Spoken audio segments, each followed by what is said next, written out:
तो चौथे चरण के साथ ही देखिए आप क्या क्या संपन्न हो गया।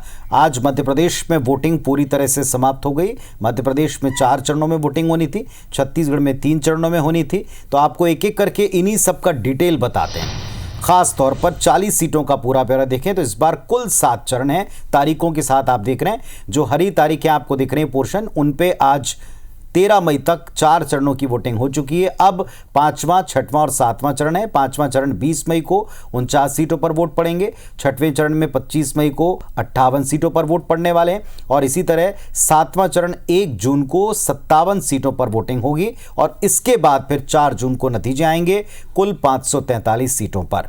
ये 7 फेज का पूरा कैलेंडर है, जिनमें से 4 चरण आज पूरे हो गए, यानी आधे चरण हम मान सकते हैं कि आज संपन्न हुए हैं। इसके बाद आप जरा देखें किस चरण में किस तारीख को कितनी कितनी सीटों पर अब तक वोट हो चुका है। तो जिन पर वोट हुआ उनकी तारीखें भी देखें। आप देखें आज की ये तस्वीरें हैं और आज की इन तस्वीरों में मध्य प्रदेश की और साथ ही साथ अलग अलग चरणों में हुई वोटिंग की ये बड़े लोगों की तस्वीरें हैं।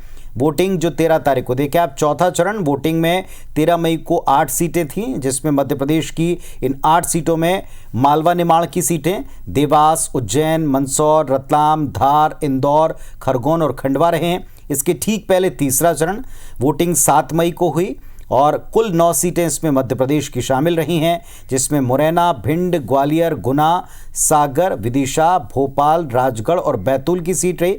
इसी तीसरे चरण में छत्तीसगढ़ की 7 सीटों पर भी वोट पड़े थे, जिनमें मैदानी हिस्सा बीच का रायपुर, बिलासपुर, कोरबा, रायगढ़, जांजगीर चांपा, दुर्ग और सरगुजा रहे हैं।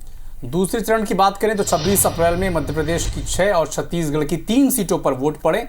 अगर सिलसिलेवार मध्य प्रदेश की सीटों की बात करें तो टीकमगढ़, दमोह, खजुराहो, सतना, रीवा और होशंगाबाद लोकसभा क्षेत्र में उस दिन वोट पड़े, जबकि छत्तीसगढ़ की 3 सीटें कांकेर, राजनांदगांव और महासमुंद में 26 अप्रैल को वोट पड़े थे। पुनीत जी, और पहला चरण याद होगा आपको, 19 तारीख को मतदान की शुरुआत हुई थी। मध्य प्रदेश की 6 सीटें और छत्तीसगढ़ की एक, कुल 7 सीटों पर वोट पड़े थे, जिसमें मध्य प्रदेश की सीधी, शहडोल, जबलपुर, मंडला, बालाघाट, छिंदवाड़ा ये 6 सीटें थीं और छत्तीसगढ़ की इकलौती सीट थी बस्तर। और अब मध्य प्रदेश छत्तीसगढ़ की 40 सीटों पर वोटिंग संपन्न हो चुकी है। मध्य प्रदेश की 29 और छत्तीसगढ़ की 11, इन सभी सीटों पर 4 चरणों के उपरांत वोटिंग पूरी तरह संपन्न हो गई। अब नतीजों का इंतजार है कि अब 4 तारीख को नतीजे आएंगे। तो देखिए मध्य प्रदेश में वोटिंग प्रतिशत, फर्स्ट फेज 19 अप्रैल को 67.8% वोटिंग हुई।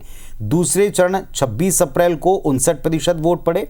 तीसरा चरण जो हुआ 7 मई को, इसमें 66.75% वोट पड़े और 13 मई चौथा चरण आज का 68.01 मतलब 68% वोट पड़े। तो ऑन एन एवरेज अगर आप देखें अविनाश, तो तकरीबन आपको यही 67 के आसपास, बल्कि इससे थोड़ा सा कम ही जाएगा प्रतिशत, क्योंकि एक जो दूसरा फेज था इसमें सबसे कम 59% ही वोटिंग दिखाई पड़ रही। भीषण गर्मी उस वक्त पड़ रही थी। 26 तारीख को छत्तीसगढ़ की 3 सीटें उसमें शामिल थी और मध्य प्रदेश की 7 सीटें उसमें शामिल थी, लेकिन ऑल इंडिया सबसे अधिक जो वोटिंग परसेंटेज देखने को मिले हैं पुनीत जी, वो चौथे चरण का 68.01% और सबसे कम दूसरे चरण में। और ये भी एक ट्रेंड देखने को मिला कि पहले चरण का जब चुनाव प्रचार जब तक खत्म हुआ, 19 तारीख को वोट पड़े, तब तक चुनाव बड़ा नीरस सा, बड़ा बोझिल सा लग रहा था। लेकिन उसके बाद जो बयान सामने आए, जो वादे सामने आए, बयानों की तीर छोड़े गए, उसके बाद से दिलचस्प भी होता गया पूरा चुनाव। तो यही देखा गया हमने कि पहले चरण के बाद पहला चरण बिल्कुल फीका, एक तरफा माना गया।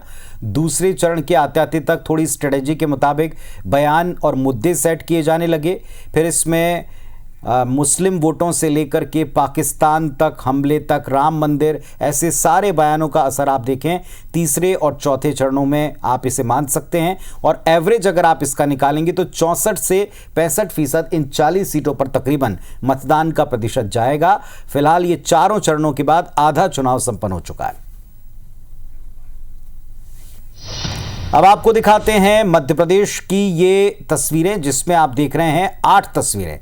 8 सीटों पर 8 लोकसभा निर्वाचन क्षेत्रों में दिग्गजों का मतदान। पहले उज्जैन की तस्वीर, डॉक्टर मोहन यादव सीएम साहब ने सपरिवार वोट डाला है।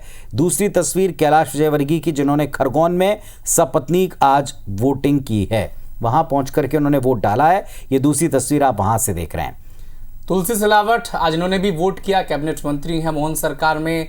अलीराजपुर में नागर सिंह चौहान, इनकी प्रतिष्ठा भी उस सीट पर दांव पर लगी है। खरगोन की बात करें तो यहाँ पर बालकृष्ण पाटीदार पूर्व कैबिनेट मंत्री रहे, इन्होंने भी अपने मताधिकार का इस्तेमाल किया है। इसके अलावा इंदौर से एक और तस्वीर आप देखें, आज के दिग्गजों का मतदान। जीतू पटवारी जो कि कांग्रेस के पीसीसी के अध्यक्ष हैं, आज उन्होंने भी वोट डाला है। धार में उमंग सिंघार नेता प्रतिपक्ष को आप देख रहे हैं, वोटिंग की। और आपको याद होगा जीतू पटवारी उमंग सिंघार का पिछले दिनों का वीडियो अविनाश काफी चर्चा में रहा। और आज ये तस्वीरें लोकतंत्र के उत्सव में अपनी आहुति देते हुए।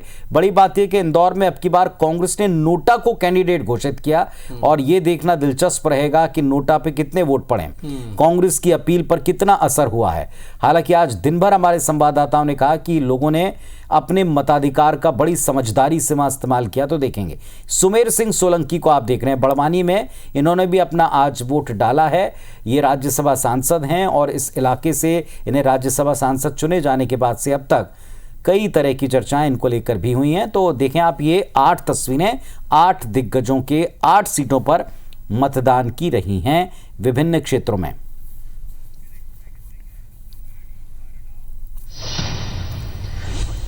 तो चौथे चरण में मध्य प्रदेश की 8 सीटों के साथ में चुनावी घमासान आज पूरी तरह से थम चुका है। छत्तीसगढ़ के बाद मध्य प्रदेश में भी सभी 29 सीटों पर वोटिंग पूरी हो गई। मालवा निमाड़ की 8 सीटों पर आज वोट पड़ चुके हैं। बढ़ चढ़कर वोटर्स ने अपना जवाब दर्ज किया है।